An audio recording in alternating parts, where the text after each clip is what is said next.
没有不好的记忆，只有没有训练过的记忆。全世界有多少人有照相机一样的记忆？记忆力不好，记忆力衰退就没救了吗？大家好，我是 Tim， 今天我们来讲记忆。像照相机一样的记忆又被称作高清图像式记忆。有研究显示，全世界有 2% 到 10% 的人口具备这样的记忆，相当于一个50人的班级里面就有一个同学有这样的记忆力。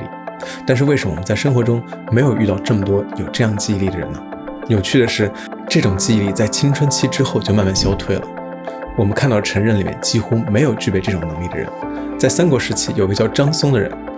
他就是成人里面具备这种能力的人。他曾经只看了曹操的孟德新书一遍之后就能倒背如流，让曹操误以为这本书古人已经写过了，后来把整本书都烧了。同样在西方也有一个叫 Kim Peek 的人，他是著名电影 Rain Man 里面主角的原型。据说他能1小时就读完一本书，并且在1小时之后重述书的内容。有人保守估计他这一生阅读了12000本书，并且都能引用里面的内容。张松和 Kim Peek 都是与生俱来的天才，那普通人到底能达到什么样的水平呢？在1991年的时候，在伦敦举行了第1届世界记忆锦标大赛，当时一个叫做 Dominic O'Brien 的年轻人获得了这项比赛的冠军。Dominic O'Brien 小时候他的成绩并不是很好，并且被检测出有阅读障碍。他在30岁的时候才开始练习记忆术，在练习了4年之后，他得了世界冠军，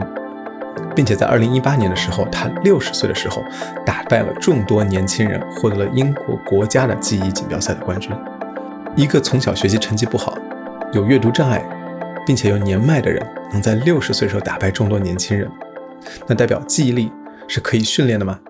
并且不会因为年纪而衰退吗？公元前500年，在古希腊有一个叫 Simonides 的诗人，有一天他参加了一个非常重要的宴会，里面坐满了社会名流。期间他被叫出去接受一个信息，就在他接收这个传信的时候，他身后的整个宫殿都倒塌了，里面的人都被压得完全认不出原貌。为了去安抚这些家人， Simonides 不得不尽力回忆起每一个人坐的位置，来让家人好回收尸体。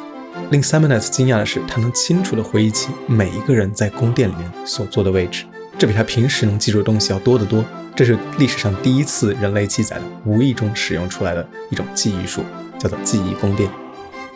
在中文小说《福尔摩斯》里面，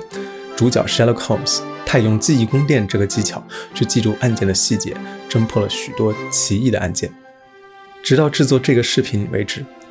世界记忆锦标赛上面的获奖选手几乎没有任何天生记忆力就好的人，他们用的都是这些特别的记忆术来增强他们的记忆力。在阅读和参考了几个得分最高的关于记忆的书籍之后，我发现记忆术无非就是2个微技能，联想和记忆夹子。在练习和使用这2个微技能的时候，我们尽量要注意以下3件事情。第一个，要用夸张的手法；第二个是要增加情绪；第三个是尽量跟自己的5种感官联系在一起。下面我们来举一个利用5种感官的例子。现在请你闭上眼睛，不，如果你在走路或者开车，请不要闭上眼睛。请想象眼前有一个黄色亮丽的柠檬，用你的右手把它拿起来，去摸那光滑但又有点不平的表皮，从柠檬蒂摸到柠檬的另一个尖的尾端，把它举起来靠近你的鼻子，仔细的去闻一下，体会它的清香，再把它放到你前面的桌子上，拿起一把刀，用左手摁住它，从中间把它切开。这个时候你再用左手把柠檬的一半拿起来，去观察柠檬溢出来的柠檬汁，慢慢的把它拿到你的嘴巴旁边，然后用力的咬一口。如果这时候你的下巴已经酸掉了，恭喜你有非常好的想象力，这是练习记忆术的条件之一。如果没有的话也没有关系，我们随着不断练习会越来越好的。人不擅长去记一些无序没有联系的东西，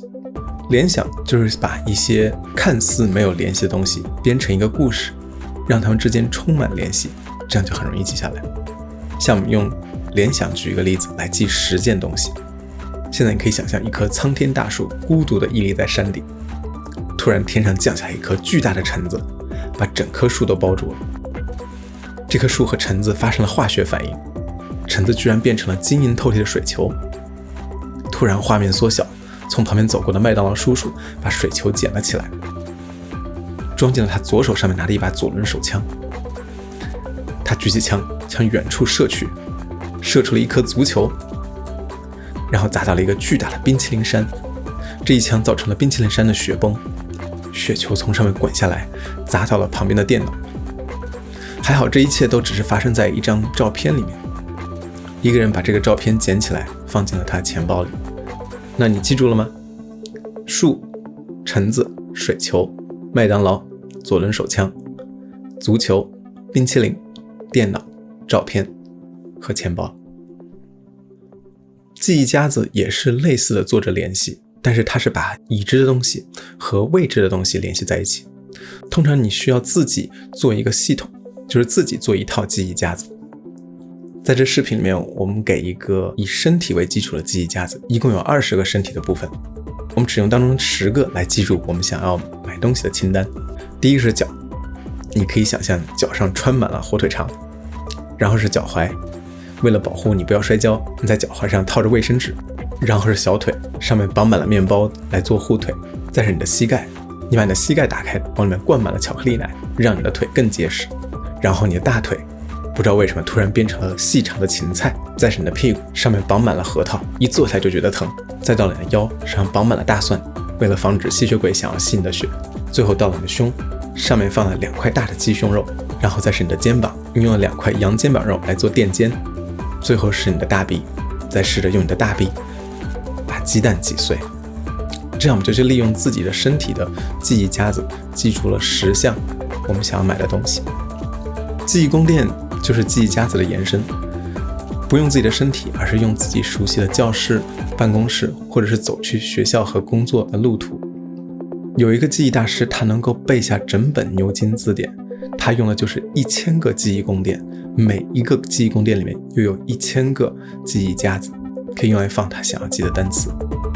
除了练习这2个记忆的微技能以外，还有一些其他的习惯可以帮助你立刻提高你的记忆力。第一个就是专注力。有的记忆大师，当他们开始学习或想要记忆东西的时候，他们会刻意催眠自己，就是重复的告诉自己说，这件事情，这个东西非常重要，我想要把它记下来，我想要把它记下来，然后让自己达到一个专注的模式。联想和记忆夹子本身其实都是很好的专注力训练的方法，所以你只要天天的去训练这2种能力，你的专注力也会不断提高。除了专注力以外，更加容易让我们增强记忆力的就是好奇心和观察力。你记得红绿灯上面最上方的是红灯还是绿灯吗？你记得开门锁的时候钥匙是向右转还是向左转？你记得在公共汽车上和地铁上面那些广告都有哪些细节吗？你记得你的手表或家里的钟上面的数字是罗马数字还是阿拉伯数字吗？这些让我们习以为常的事情，由于我们缺乏对他们的观察和好奇心，我们经常会记不起这些细节。你可以试着在生活里面重新去观察这些事情，或者是走过一个橱窗，试着观察里面的东西，然后闭上眼睛，尽量回想起里面所有的陈设。不知不觉中，你的记忆力也会随着做这些事情而得到提高。记忆大师们还擅长的一件事情，其实就是复习。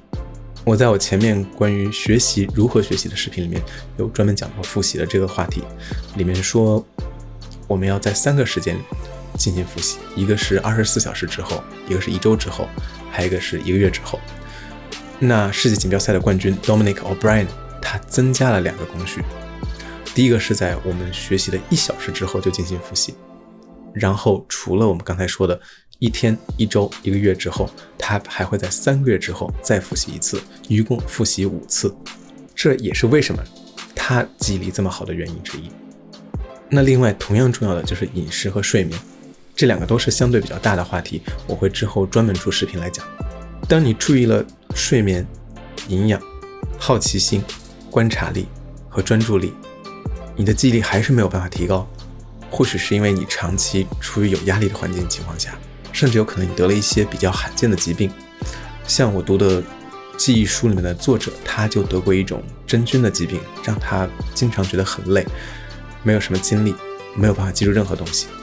他的一个朋友从小成绩不好，后来也检测出来是一种叫做EB症候群的疾病，在他医治好这些疾病以后，他们的记忆力都恢复了正常。所以如果你对记忆力有担心的话，也要记得去看医生。OK，我们知道这些习惯可以提高我们的记忆力。那联想和记忆夹子这2个微技能看上去非常适合去记那些无序的东西，但是它们怎么样跟我们的学习和工作联系在一起呢？在我第一次知道这些记忆术的时候，我自己会有这样的困惑，但是后来了解更多，包括读了更多书籍以后，发现练习记忆术的这些微技能，就像我们去健身房去做深蹲和硬拉一样，这些力量训练看似跟打篮球或者其他这种运动没有直接的关系，但是当你到场上的时候，这些基本的力量和速度就可以立刻显出它的优势。同样，我们每天去训练这些微技能，它也会提高我们大脑建立连接的能力。我阅读这些记忆书当中有一个作者，他就说，当我们习惯去用联想或者是记忆夹子的时候，我们在记新的东西的时候，会不知不觉的就用上这些技能，并且长此以往，它会进入我们的潜意识，让我们记东西更加容易，更加深刻。OK， 这是这个作者说的，我也不确定他对不对。所以我会在之后再出视频，专门来记录我学习和使用这些微技能慢慢提高的过程，也会用这些技能去学习新的技能。那回到我们一开始说的问题，记忆力衰退到底还有没有救？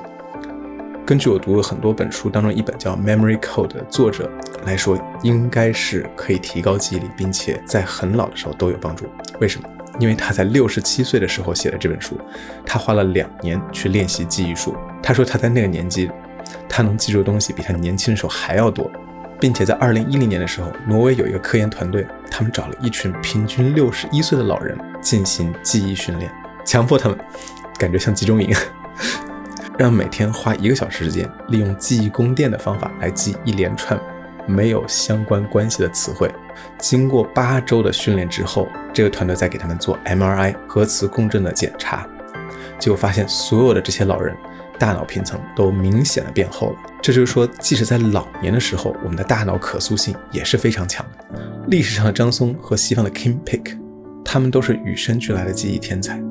但是他们的人生成就好像就止步于让人知道我们可能具备照相机般记忆的能力，他们并没有做出任何推动人类进步的事情。所以记忆力可能是成为一个优秀的人的条件之一，但它绝对不是成为一个优秀人的所有条件。